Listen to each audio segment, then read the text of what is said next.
Welcome back everybody to the channel, and this is episode number 8 of my Director of Football save with Southampton, and we have been reasonably successful over the past 7 seasons, but going into season number 8, this is where I really want to take it up a step. We qualified for the Europa League last season, we've had a couple of cup wins here and there, but now this is where I think the next stage of the plan really needs to kick in, and we need to get our squad up to a higher standard where we could be competitive with the likes of Chelsea, Arsenal, Liverpool, Man City and such like, and also be competitive in Europe as well, because we are now consistently getting European football, whether that be Champions League or Europa League at the moment.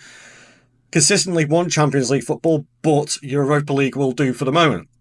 So without further ado, let's go and have a look at the financials first and foremost. Overall balance not looking too pretty. The debt, yeah, we've got 130 million of debt there, which is blooming annoying to say the least. But I can't see it being for anything. There's no projects or requests that I've put in. In fact, if we have a look at our reputation and that, all our facilities are top notch. 4.5 star, 5 star, 5 star. I can't request any more. And if we have a look at the stadium is still the same. We have an expansion capacity, but I don't recall anything coming through over the last couple of years. So I have no idea why we have that debt. No idea whatsoever. It is annoying, but it is manageable at the same time. And that hasn't stopped us doing any transfers, that's for certain. So if we have a look and go back to before the tick over, there was no sales. There may have been a couple of loans and a free transfer that went out before the save point, but I did bring a couple of early signings in. The first one being Jack Porter, 22 years old, from the Arsenal youth system, real life player as well, and has developed into a reasonably good goalkeeper. A good goalkeeper to back up Restes, I think, more than anything else. Plus, my other backup, Wally Yonk, has gone out on loan, so I wanted somebody else that was going to cover him reasonably well. So, yeah, he's been brought in for 13.75 million in total.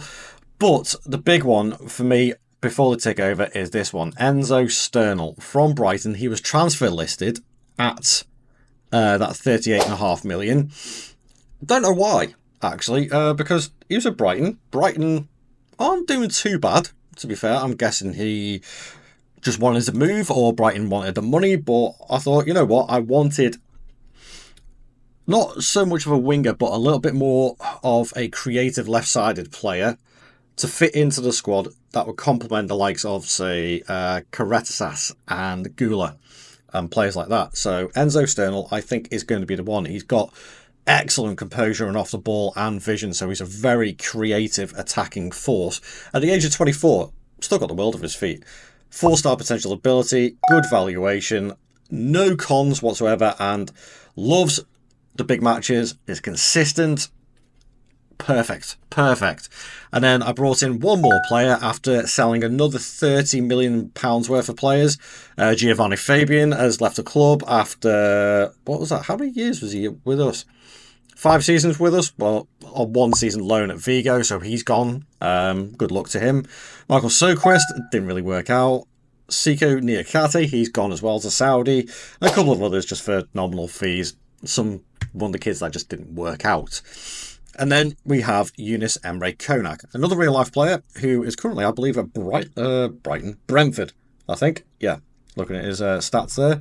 Went to West Ham, went to Besiktas, didn't really work out. But again, I wanted for this squad somebody who was a little bit more defensively savvy in the midfield, or the central midfield. And this guy is it. He's aggressive. He can anticipate. He's brave, but he can also back it up with really good tackling and really good marking and an excellent work rate. And that's what you need in this style of system. So, with that being said, we have played a few games, and it's not been the best start, to say the least. Although this fixture list is absolutely disgusting for the start of the season. Arsenal, Man United, Chelsea and Liverpool as my first 4 games of the season. Thanks for that.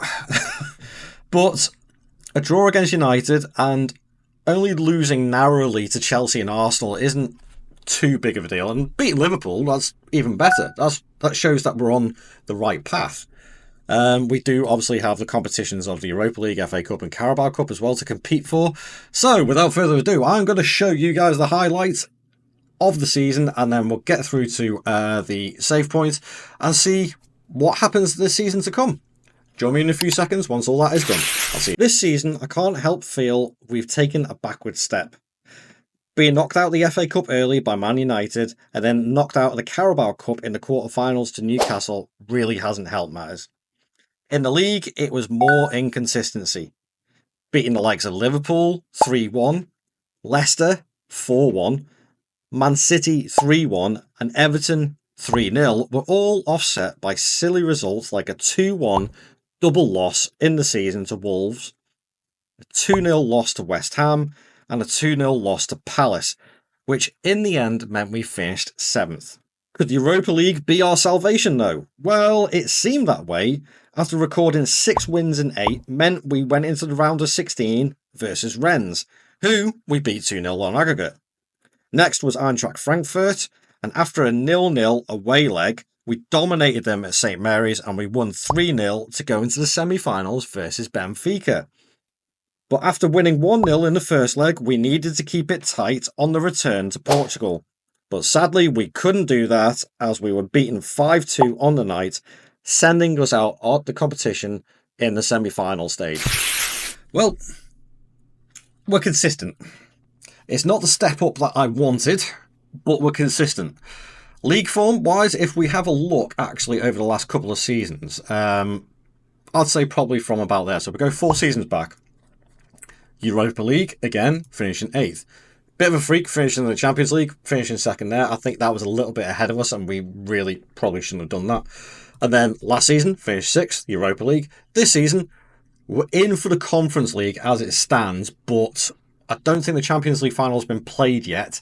So more than likely, we will get through the coefficients, Europa League football again next season because we finished 7th.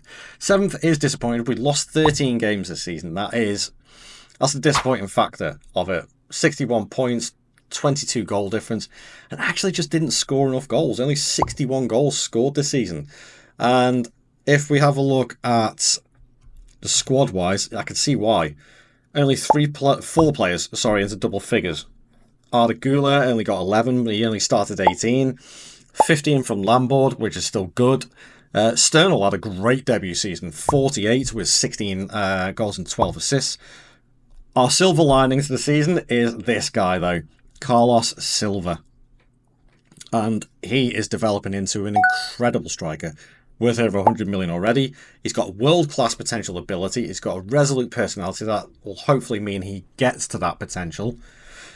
Plus with the anticipation, composure, decisions off the ball as a striker with 18 finishing. 22 goals this season. At the age of 22...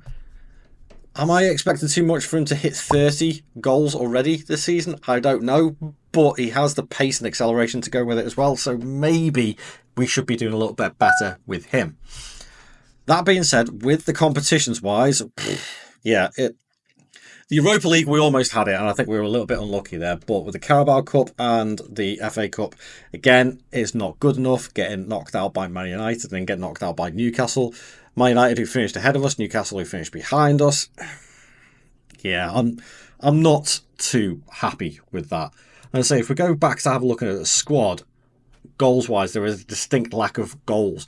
For the amount of creativity that I've got in the squad, the likes of Karetasas, Arda Güler, Lampard, Sternal, there was a lot of creativity in the side, but just not enough goals.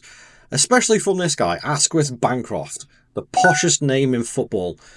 Again, physically, absolute monster. Should be bagging goals left, right and centre. In fact, actually, he should be challenging Carlos Silva more than anything else. And he's not. And I'm a little bit disappointed by that because he's a professional pacey goal scorer. He just doesn't like the big matches and he's not consistent enough. And that's a concern, considering he's worth nearly 60 million, 23 years old, starting to get into that point in his career where he should be developing a lot more. And it's just not quite happening. The teamwork is lacking a little bit. Yeah, as a striker, mentally he lacks a little bit. I think that's what lets him down. But that being said, we do have a lot of potential options. We have a couple of options coming back in for next season. We have Matthew Shaw, who was out on loan. He's one of our young products who's been out on loan quite a lot. He may come into the team. I also have Luke D.O.F, which, to be fair, D.O.F should have been Asquith's surname. Asquith D.O.F sounds like he's Lord of the Manor. Again, it does have some potential ability, but there is lack of consistency and doesn't like big games. I don't know if he is actually going to make it at the squad or not. It's a tough one. It is a tough one. There isn't anything else really that I can ask for from the club, being the director. I don't want to ask for a stadium expansion because I think that's just going to get us into more debt. I need to bring in some better backup players now.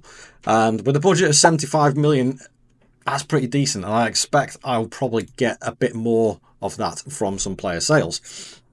So, there we have it, folks. That is the end of episode number 8. If you have enjoyed this, please don't forget to leave a like on the video and subscribe to the channel to keep up to date with this content. We only have 2 more episodes left of the Director of Football. Can we finally get the big European trophy or the Premier League title in the next 2 seasons just to complete this challenge off nicely? You'll have to come join me for episode number 9 to find out, and I'll see you guys in the next episode. Thank you very much for watching. I'll see you later. Ta-ra!